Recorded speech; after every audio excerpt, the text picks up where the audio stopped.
Welcome back to Celebrity Radio. It's Alex Belfield talking to some of the biggest stars in the world and some of my favourite people and interesting people too.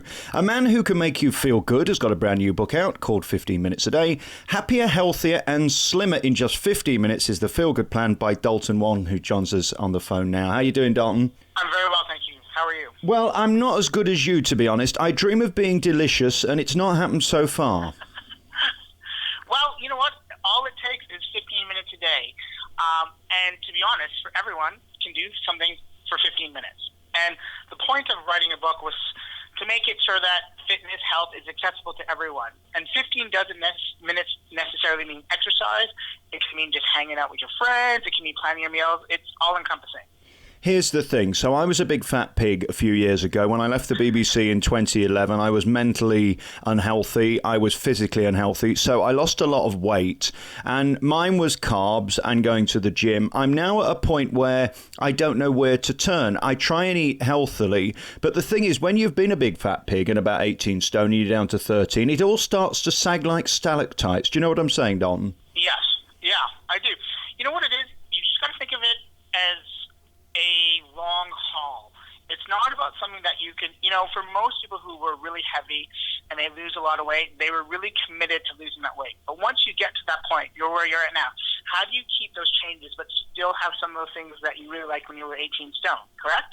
Exactly. Well, it's about making sure that you still have some of those things when you're 18, that you ate when you were 18 stone, but making sure that you're also incorporating good things and also doing a lot of exercise.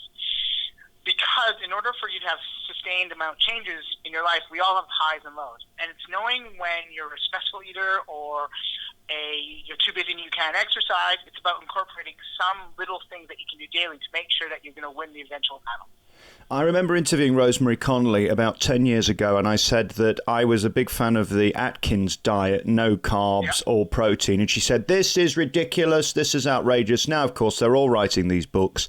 There's a lot of contradictions in food. Let's talk about that first. Are you a believer that actually carbs and sugar are the devil? What's your take on that? No. I think you can have whatever you want to eat as long as it makes you feel good in a positive way. So what I mean by that is we have so many small things in our life that bring us enjoyment. What's wrong with having some ice cream? What's wrong with having some chocolate? What's wrong with having some bread? There's nothing wrong with it. As long as you have it in moderation and you know what you're training for, what you're trying to achieve. It's great. What's wrong with having a nice ice cream with your kids? Right. Nothing. What's wrong with having some chocolate cake? There is nothing wrong with that. When it becomes a problem is when you come home and you're really stressed out and you eat a tub of ice cream, or you look for a coping mechanism in its food, or lack of exercise. So I have a really good mentality, and what I advise all my clients is nothing is off the table. As long as you know why you're eating it, and if it makes you feel relatively good, then it's by all means fine. So eating a lot of meat for some people, for a lot of female clients, doing something like the Atkins is just way too much meat for them. They just don't like eating lots of meat, whereas men do. Right. So it's finding a diet or a plan that fits for you. Some people are really into intermittent fasting because they just can't have breakfast because they're too busy. That works for them. Some women like the 5 and 2 diet. There are so many diets out there. You've got to find out what diet works for you. I guess for me, it can no longer be a diet. It has to be a way of life. And I think this is the problem for a lot of people. It becomes faddy. It becomes, okay, it's January, let's join a gym. And then by February, you're back eating eclairs again. You can't be like that. It's got to be long term or you're just going to yo-yo. Yes, and part of the reason why the book doesn't have, like, eat this, do that, it's because if I gave you a diet to do, like most people, they would follow it for a certain amount of time. Then their old habits would creep back in. But what about if you can make some small changes to what you currently eat? Those would be sustainable changes over a long period of time. And so that's what I try to tell people. People know what makes them feel good. People know what foods will make them feel terrible. People will know when drinking one too many extra drinks will make them feel worse the next day. People know when if they don't exercise, they're going to feel worse. Or if they exercise too much, they feel even worse. You've got to go back to knowing how your body reacts to certain things. A friend of mine said over Christmas, it's easy for you because you can keep it off. Is it true that it's easier for some people to lose weight and look healthier than others? It is, yes. Some people it just is. And it's just like there's this old analogy that people say that when women lift weights, they'll get bigger. Some women who lift weights do get bigger. It's really dependent on your sort of activity level and sort of your genetic makeup. Like, for instance, I'm Chinese. I can eat rice till the cows come home, but not gain any weight. But if I start eating bread, pasta, all those things, I suddenly balloon. I can't have any dairy. So there's a lot of things from my genetic makeup and from what I eat that will suit me much better than, say, suited you. I noticed that all over restaurants now we have various menus for different allergies and people who have various illnesses. When did this happen that suddenly we can't have dairy anymore? Is it because we're consuming too much of it, or was it always bad for us? I think we're just overconsumption of everything. Food has become so cheap and so plentiful that we're just over-consuming. And I think for a lot of people, they're looking for something that allows them not to eat something. Oh, I'm gluten-free, I'm lactose intolerant. There's a lot of different things. So what I think it is just overconsumption. And we become a little bit more mindful of what we're eating. And it also allows, when you say we have food that's for vegans, we have gluten-free, we have dairy-free, it allows a different set of people to still go out and enjoy eating out rather than having to stay at home and not being able to enjoy those things. I'm sat here with your book in front of me. There it is. Look, I'm flicking through it, and it's beautifully illustrated and simple. I think that's what we need. There's too much information now, isn't there? We need a simple plan. The thing about fitness that bothers me is that one man can go in a gym doing an hour and waste his time. Another can go in and do 10 minutes and actually do more than the guy doing 50 minutes more. Correct. What is the key to the gym? Firstly, are gyms good for you? Okay, so this is it. I wanted to write a book where going to the gym wasn't an obstacle. So most of the exercises you can do in the book, you can do in the comfort of your own home. I always don't like people to give excuses. I don't have the clothes to wear to the gym. I don't have the money to get to the gym. I don't have the time to get to the gym. They're always excuses. So the point of me writing something like this was that they can do something at home. But if you have access to a gym, it's a fantastic place to go because you have different equipment. It actually physically gets you out of your home or out of your office to go somewhere else where you actually commit time to yourself. And that's what people don't do. They don't commit enough time for themselves. Now, when you're in the gym, it's a totally different story. Like you said, people can go to the gym and just faff around for an hour and get no results. Some guy can go in there and smash it out in 10 minutes. The key is when you go to the gym, it's like doing anything else in your life. You have to be passionate about it. And you need to give it 100% of your undivided attention so you get maximum results. Most people go to the gym, just look around, do a bit of exercise, are on their phone, not even paying attention.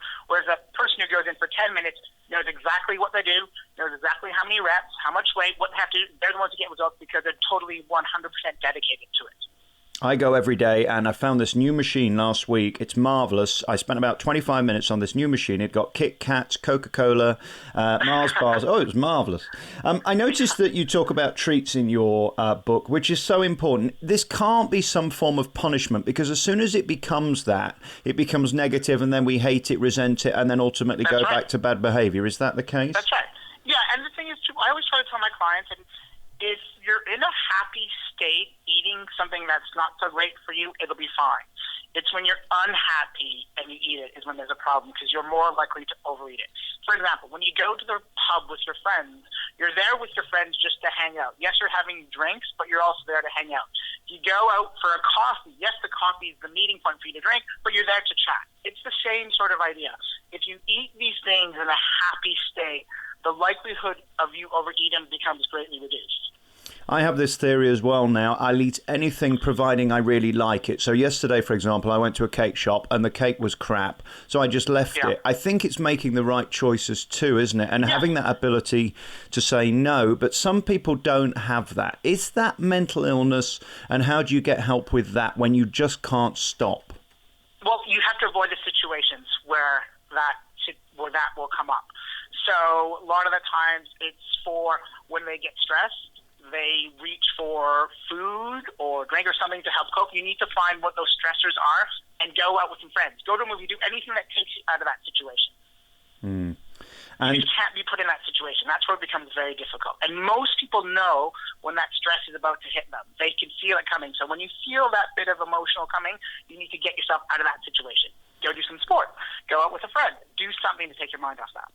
Have you worked out the mentality of I'm depressed, so I'm going to sit here and eat 25,000 calories in a bucket of Ben and Jerry's? Have you worked out why people do that? No. For me, people come to see me for exercise and nutrition. So when they're coming to see me right away, they're already looking to make a change, right? Yeah. So with those people who aren't ready to make a change, it just takes a bit of time for them. And for a lot of people who do that, what normally happens is they have some sort of health issue. They're overeating, they get a health issue, and then that's the catalyst for change. And so for some people who just can't really find the motivation on their own to do it, it takes a third party, someone say, I'm really concerned about you. It takes a health issue. It takes something else to get them to change. One of the things that I love at breakfast now is granola, but anything that good has got to be bad for you. Should I be starting my day with that? It depends. If you make it homemade granola and you put whatever you like into it, then it's probably a lot better than buying store-bought. Right. It depends on how much granola you eat. Having a half a cup of granola is not the worst thing to have. It's when if you eat bowls of it day in and day out, and it's not making you feel better, and you're getting hungry sooner, or your weight is starting to creep up, or you're just not feeling as productive, then it becomes a problem. All right, have a half a cup, but then also have some yogurt or have an egg, have something else in addition to that so you get a fully comprehensive meal. The other thing that people turn to are smoothies, and I've read a lot about the sugar levels in smoothies. They can be worse for you than good. Again, it's that thing of homemade, you know what's in it. When you buy it from a store, you're never sure, are you? Yeah, and I always tell people, if you really want a smoothie, eat the fruit instead. Go buy the banana, go buy the apple, or go buy the mango, whatever it is, and you get much more satisfaction out of it. Most store-bought smoothies are just another form of high sugar, which is not so great. But if you make them at home, you can put fresh fruit, maybe you put some yogurt, maybe you put some flaxseed. You can make that at home, and you can make them nutritional powerhouses. I love making smoothies at home. Dalton Wong's new book is out now. It's called The Feelgood Plan. It's also with Kate Faithful Williams. She's delicious, isn't she? She's rather nice. She's one of my oldest clients, and she's in fantastic shape. She actually lives and breathes the Feelgood Plan. She's a working mother, has a daughter, and she works out as much as she can. She does the 15-minute-a-day plan, and she eats really healthily. But saying that, she also indulges in chocolate and wine and all those things that we put into this book. Is it a thrill being the guy that's able to tell me how to be healthier? Because, I mean, I dream of being you. There are so many people like me that dream of having that body. I also wonder whether we're getting obsessed with it. I saw a documentary just last week about young men and going to the gym and how the body shape has changed, and what's desirable now is for men to sort of have breasts with pecs. You're not about that, are you? You're about fitness, not about muscle. Yeah, I'm about fitness and health, right? In order for you to look like that, you need to spend a lot of time in the gym. And I, unfortunately, don't have that much time with work. I have a family. And I think it's all about feeling better. Because if you look at those people who look like that in their 20s, how many of them are going to look like that in their 50s and 60s? Because it takes a lot of commitment to look like that.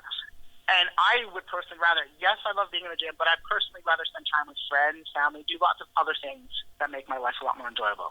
And I agree. Yeah, I just don't care enough. I want to be slim. I don't want to be a big fat pig, but at the same time, I can't be bothered to spend 3 hours. And that's what's so appealing about this new book, the 15 minutes a day. Just on that, is it really 15 minutes a day? I know Jamie Oliver brought out a book of 15-minute meals, but it took 30 minutes to prep. Can I really be healthy and feel good in 15 minutes? Yes, because it's 15 minutes. So right now, if we take a photograph of where you are right now in this moment in time, there might be different issues in your life that you need to work on. So it might be you snowed down with a lot of work. So your 15 minutes a day might just be focusing on doing your stretches before your bed. You might have a crazy schedule next week, and you might need to spend 15 minutes on the Sunday planning your weekly food shopping. It could be that you have lots more free time, so you focus on doing a 15 minutes a day of exercise. It's committing yourself to 15 minutes. And when you make that commitment, you will make some positive changes in your life that'll make you make better food choices, better exercise choices, better lifestyle choices. And if you do the 15 minutes of exercise and you do it with 100% commitment, you will get the results. I guess what this does is give you a perspective from the outside saying, actually, your mental well-being will reflect your physical well-being. And also, everyone is made up differently. So who am I to tell you that your body works better eating smoked salmon and scrambled eggs than you eating muesli or granola? It's about asking yourself those questions. If I eat this, do I have sustainable energy till lunchtime? And the answer is yes. And I'm like, well, good job, high five. Yeah. When you eat your dinner, do you feel like you have a restful night's sleep? And it's something that's significant to you, but might not be so great for me. If it works for you, then that's fine. It's about finding the stuff that works, but importantly, finding the stuff that doesn't work. Because we all know the stuff that doesn't work as well, but we choose to eat it sometimes. Congratulations to you on this new book. The Feel Good Plan by Dalton Wong is available now. It's a beautiful 15-minute a day, happier, healthier and slimmer in 15 minutes guide to a new 2016. Really lovely to talk to you, Dalton. Thank you very much.